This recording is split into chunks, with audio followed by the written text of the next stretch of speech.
Peace and blessings, brothers. This video was being recorded one day before Super Bowl 15. Today is Saturday, February the 6th, 2021. And tomorrow evening, the Kansas City Chiefs will face off with the Tampa Bay Buccaneers. And tomorrow, as is always the case with the Super Bowl, the entire world will watch the most televised event of the year. And tomorrow, the world will watch an event which displays the most visible black men in America. It will display the talent, the drive, the ambitions of black athletes, running backs, quarterbacks, tight ends, wide receivers, offensive linemen, defensive backs, linebackers, kickers, so on and so forth. Elite talent. And in the audience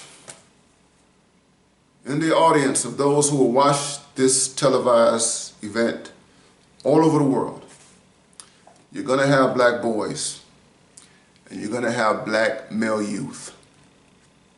Black boys who play Pop Warner football, black male youth who play high school football. And they're going to watch both sides. And they're going to watch the talent. They're going to watch other black men, superstars, play in this game. And these young black boys and black male youth are going to attach all of their fantasies, all of their desires and interests to the athletes, the football players there. And they're going to sit back and think about and crave being in that position, playing in a Super Bowl, being that superstar quarterback, running back, you name it. And the main reason that they're going to be craving this is because the football player, the football star, the athlete, the professional athlete, has been presented to them as the only acceptable model of black male mobility and advancement. These black boys and these black male youth have not been presented with other examples. They have not been given other alternatives, other strategies, other means of developing themselves, of becoming achievers, of fulfilling their maximum potential as human beings. They have not been presented with the plumbers or the carpenters, the HVAC people, the people who build buildings and skyscrapers, the people who are responsible for our infrastructure. They are not presented with that model. They are not presented with the engineer, the architect, the business person, the physician, the scientist, the academic. They are not presented with those models of achievement and success that have longevity. that have a longer shelf life than an athlete. And here we are in 2021, and we are still dealing with a reality where you have black boys and black male youth who are presented with a possibility that is tantamount to buying a lottery ticket. And with the lottery, you only have a 1 in a million chance of winning.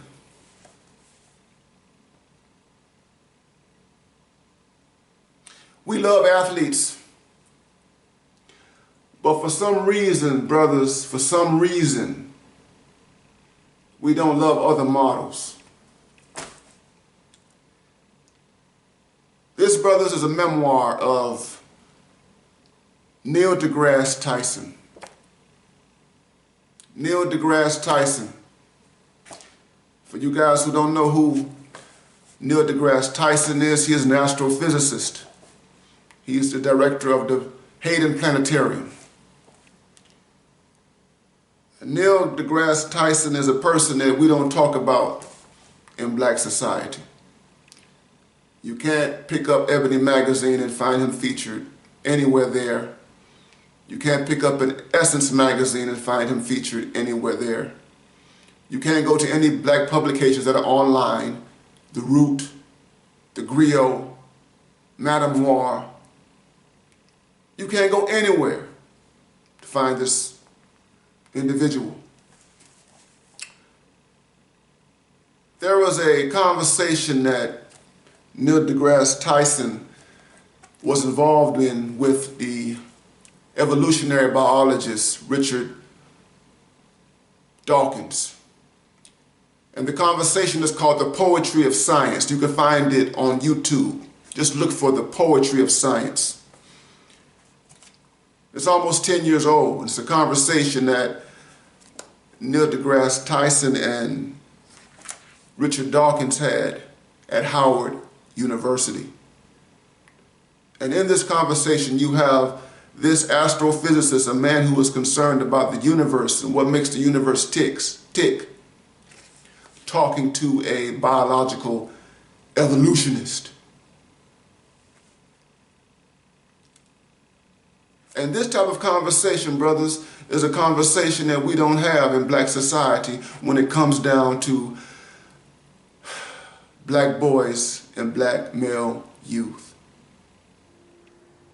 Brothers, we have a problem. We have a problem with low achieving black masculinity. We have a problem with low achievement, and low achievement represents a chain. And what we need to do, brothers, in this space, because this is a space about black male empowerment, BME, we have to break the chains of low achievement with respect to black boys and black male youth. We have to present black boys and black male youth with different models of quote-unquote success. Models of living that have longevity, models of living that make huge contributions to human life.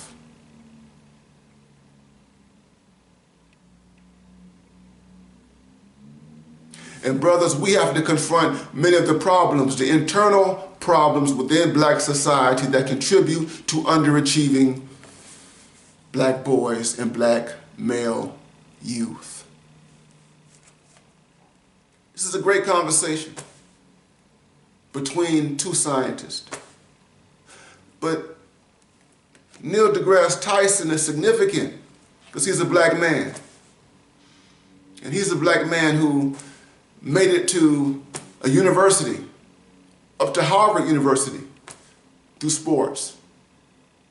He was an athlete, a wrestler.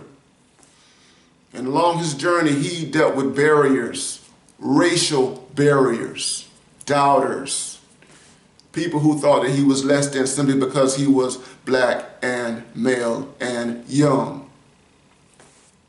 He talks about all of this in his memoir. And he also talks about in his memoir the problems of education. And brothers, in K through 12, there was a problem. There are barriers that black boys deal with in the classroom.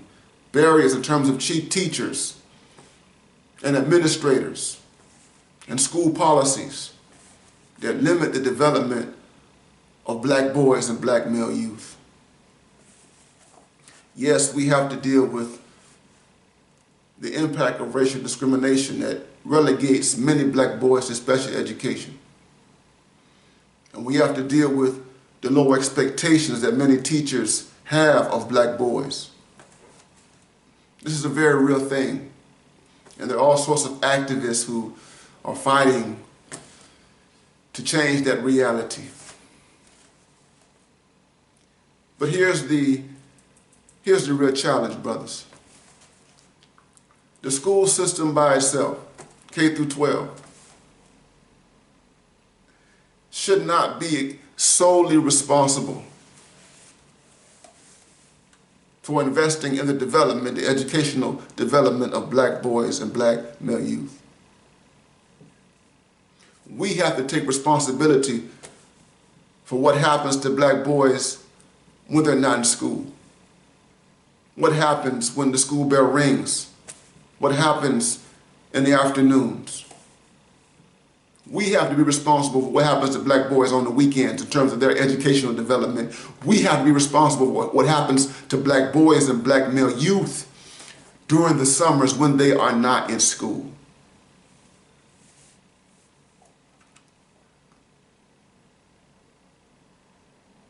We have to be responsible for reading, for math, for writing, for science. We have to be responsible for their development, on what they learn at 4 years old, at 5 years old, 6, 7, 8, up to 9 years of age. It's our responsibility.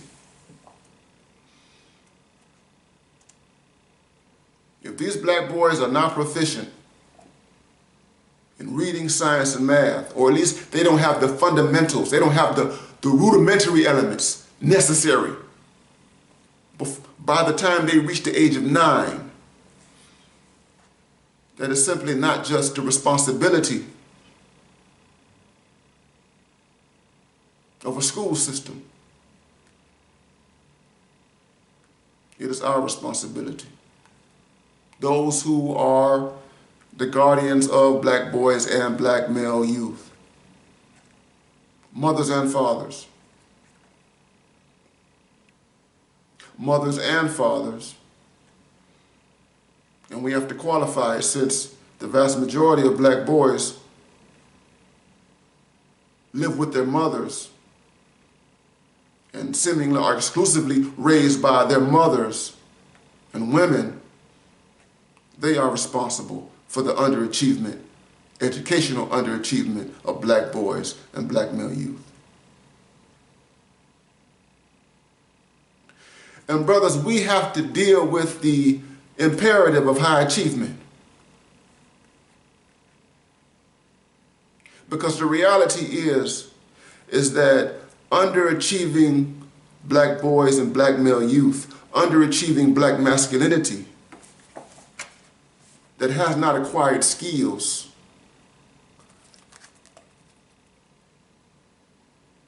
reading, writing, science, math, that type of masculinity benefits capitalist, the football capitalist. You see, the NFL benefits from underdeveloped young black men. It benefits from their ignorance. It makes billions of dollars off of what they don't know and the skills that they don't have. It allows the commissioner of the NFL, Roger Goodell, who has never played a down of football in his entire life, to make hundreds of millions of dollars off of football.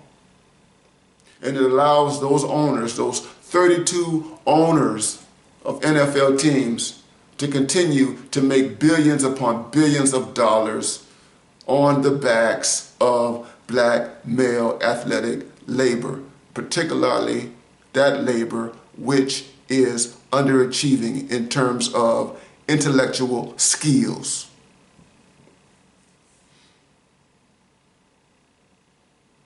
And what is true about football, and let's just say professional sports, we can include basketball too, is also true about the entertainment industry. Just look at rap, just look at hip hop. Just think about the people, the white managers, the white accountants, the white CEOs who make hundreds of millions of dollars off of hip hop via the ignorance, via the underachieving realities of black masculinity, young black masculinity. And we don't have to stop at entertainment or sports. Just look at the prison industry. Look at the private prison industry. Private prisons thrive off of black male ignorance. You have to put somebody in jail. And generally, most of your inmate population, particularly your black and male inmate population, of black males who have underdeveloped skills. If they have skills at all, they can barely read, barely write, barely compute. You don't find lots of middle class to upper middle class black men in prison. You don't find the engineers, you don't find the doctors and the lawyers typically in state prisons or in these private prisons which have contracted with the state. You might find these people in the federal prisons who have done white-collar crimes, but they are not typical of the whole prison population in America. Just think about the judges who sentenced these men to life sentences, who sentenced them to death row, who sentenced them to all sorts of punishments, whose careers flourish on the backs of black male underachievement, underdevelopment, ignorance. Think about the prosecutors. Think about the prosecutors. There's one prosecutor, or one former prosecutor, who is now a vice president. Think about the prosecutors who built their careers off of black male illiteracy, black male underachievement.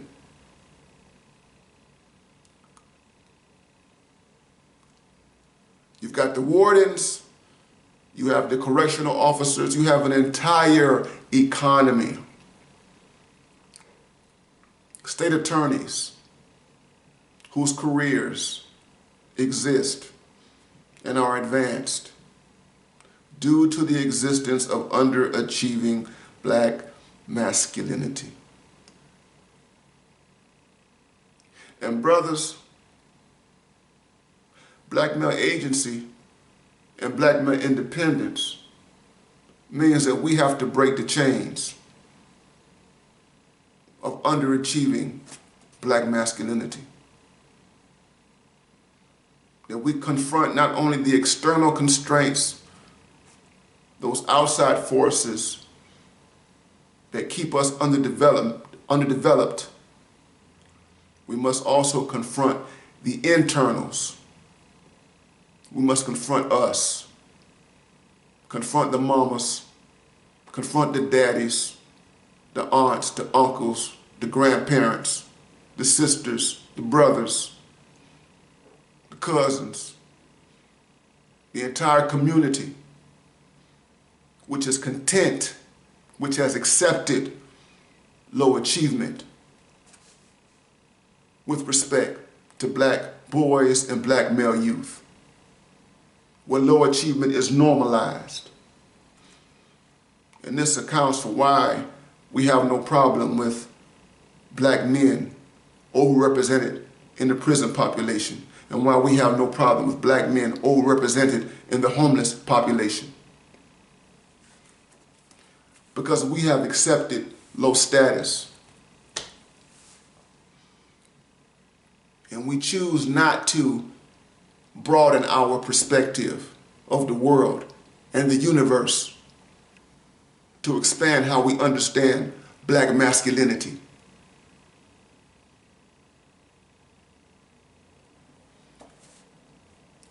This space is dedicated to black male empowerment. BME.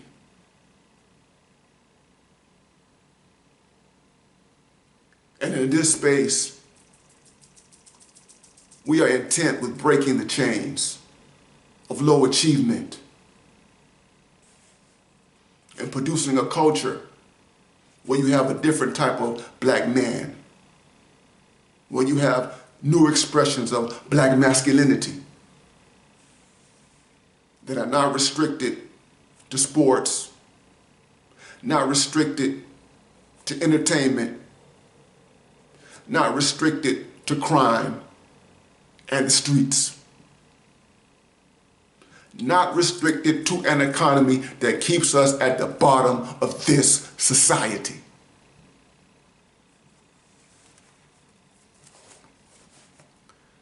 Let's break the chains, brothers.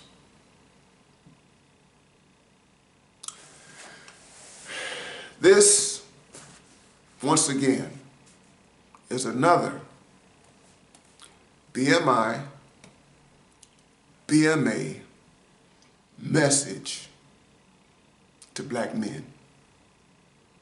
Share, like, and subscribe.